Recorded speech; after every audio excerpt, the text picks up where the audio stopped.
And at that time, the British were under such pressure that while they wouldn't open up Palestine for immigration, except for a very small quota, and they wouldn't open up England for immigration, they did agree to take 10,000 children, Jewish children from Germany, up to the age of 17, provided they had some supporters, relatives, or people organization would support them in England.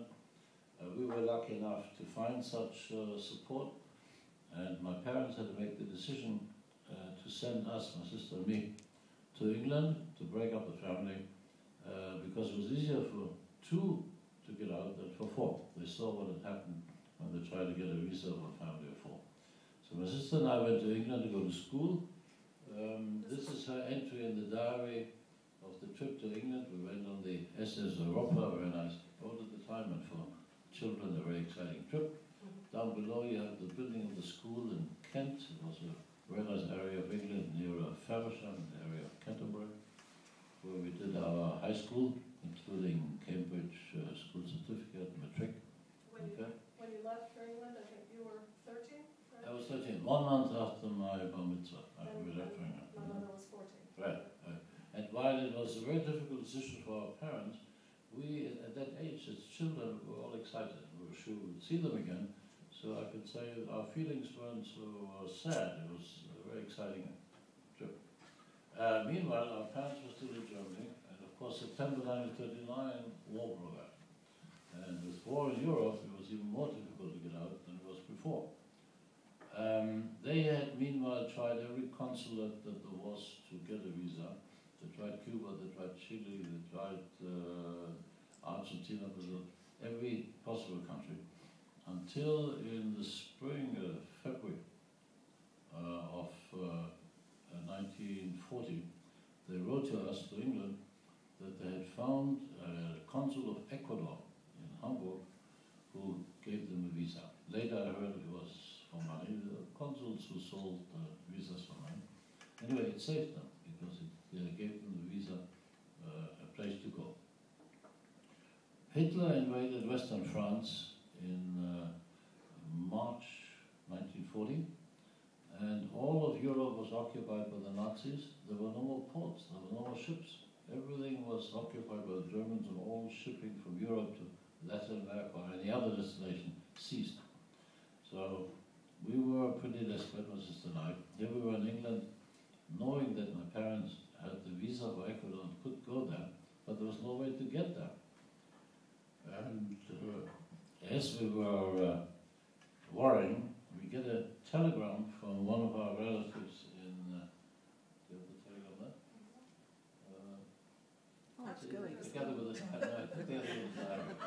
No. Go back. No, I think here. Here it is. Yeah.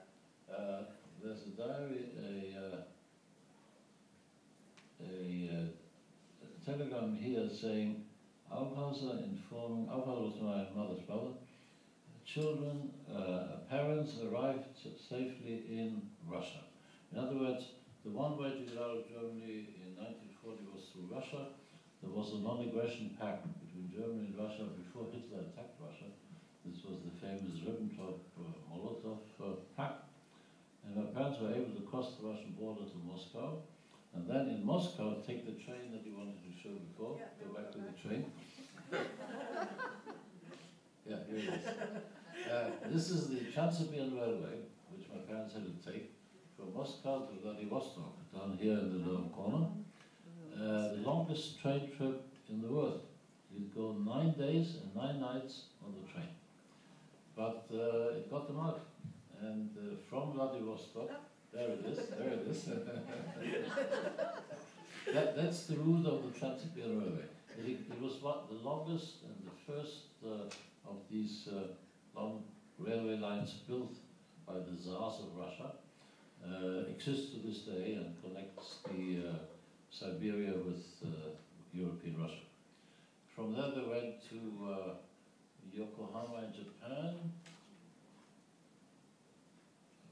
There you have right. And from Yokohama by boat, that's the next map. Francisco. They were not allowed to get off the boat in San Francisco, although we had relatives at the in the port waiting for them, for fear they might stay there. Down to Mexico, Nicaragua, Panama, until they reached Ecuador. And once they reached Ecuador, the first worry was to get us out of Europe, because Hitler at the time was in Normandy, ready to invade England. And England, if you remember history or know history, after Dunkirk, after the evacuation from Dunkirk, had practically no army to speak of. And there was a time until Churchill came along where everybody was afraid Hitler would invade England. On the other hand, getting us to South America by boat was also dangerous, because the German U-boats, the German submarines, were all over the North Atlantic. And during the year that we made the trip, which was 1942, every 10th boat on the North Atlantic was sunk, every 10th British or Allied boat. Anyway, my parents decided better to try and get us out of Europe than to leave us there for Hitler to catch us again. We made the trip, and you will see again in the diary the... Is it, do you have it here? No. And anyway, we landed in Ecuador in South America. And Yeah, I don't think there's any pictures of Ecuador. Could you talk a little bit about what the Jewish community in Ecuador was like? yes, well, here again, when you look at the book, you'll see Erica's description. She learned Spanish very quickly, and she had learned kindergarten nurse in England, and soon opened up her own kindergarten, English-speaking kindergarten, which was very successful. In addition to which, the Jewish community there was a very well-developed community with its own organizations, and they even elected a beauty queen every year, and she was elected. I don't think we have that picture. Yeah, it's in the diary. Oh, this That's is the the cable. actual cable saying that their parents arrived safely Arrived in Moscow. Russia, yeah. Nice graphics. Jonathan. Their son Jonathan did the graphics.